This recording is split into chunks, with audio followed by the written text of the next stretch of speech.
আমাদের আমরা মনে করি যে সরকার প্রতিশ্রুতি এনপিওর যে ঘোষণা ছিল মে মাসের মধ্যে পরিপত্র জারি করবে এবং জুলাই মাস থেকে আমাদের বেতন ধরা হবে। সরকারের সকল কাজের একটা চূড়ান্ত পর্যায়ে যাওয়ার মাঝখানে কিছু অসাধু কর্মকর্তা অথবা অদৃশ্য কোনো শক্তির কারণে আমাদের এমপিওতে বাতিল দেওয়া হয় না। আমরা এই কারণে আজ 19তম দিনের জন্য অবস্থান কর্মসূচি আমরা করছি। গত 16 তারিখে আমরা ইসলামে সংরক্ষণ করে ঘোষণা দিয়েছিলাম। আজকে ওই তথাকথিত শিক্ষক এরা হঠাৎ করে কিছু ফেসিবাদের দর্শকরা বিভিন্ন শৃঙ্খলা আচরণ করে আমাদের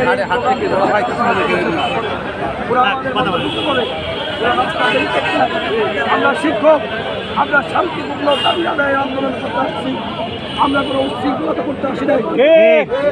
আমরা চাচ্ছি আলোচনার মাধ্যমে রাজপথ থেকে মিডিয়া ভাইদের মাধ্যমে এসপি, এনএসআই, ডিজিপি, এমআই সকল তথ্য নিয়ে ভালো তথ্য দিয়েছে। আমরা অনেক শিক্ষকরা নিয়মতান্ত্রিক অধিকার রাখি। 20 বছর, 25 বছর অনেকে অমুক্ত আছে, আমাদের পেটে খাবার নাই, আমাদের সন্তানদের পড়ালেখার খরচ দিতে পারি না। আমরা চাই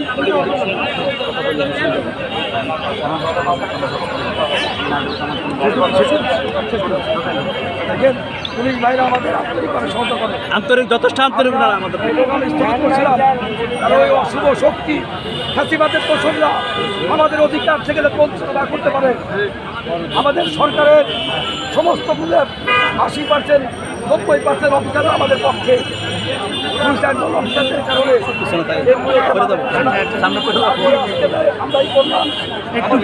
একটু চাপ দিয়ে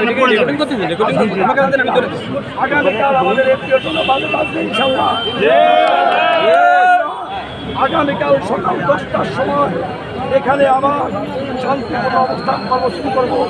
এর মধ্য থেকে আমরা প্রধান উপদেষ্টাকে, শিক্ষা উপদেষ্টাকে বিভিন্নভাবে আমরা এবং আপনাদের অনুরোধ করবো করতে হয় সবাই মিলে খামাখা আপনারা কোনো আত্মা উঠে দিয়ে আমাদের সরকারের বিরুদ্ধে পুলিশ প্রশাসনের বার্গেনিংয়ে আমাদের আল্লাহ মোহাম্মদ বিশ্বাস থাকেন। আমার প্রতিষ্ঠান 30 বছর আমি এখনো চাকরি ছিল 3 তারিখে আমার হয়েছে, আমি এখনো চাকরি চিনি পাইনি। সুতরাং আমরা 13 জন সমন্বয় আছি। আমরা বিএনপি এবং জামাতের নেতৃত্বের সাথে রাত্রেবেলা আলোচনা করবো, শিক্ষা সচেতনতা এবং কর্মকর্তার সাথে কথাবার্তা বলে আমরা কালকে 10টার সময় আপনাদেরকে বাকি জানাবো। আশা করি আপনারা যেখানে ছিলেন আপনার কোনো কর্মসূচি এখন নাই, সুবিধা নাই, সমস্যা আছে, এখানে তারা থাকবেন, ফুটপাতে ঘুমাবেন, কোনো মিছিল স্লোগান হবে না। সকলকে আগামীকাল সকাল 10টার সময় কাপড়ের কাপড় করে আমরা প্রেস ক্লাবের সামনে ইনশাল্লাহ অবস্থান করব। আসসালামু আলাইকুম।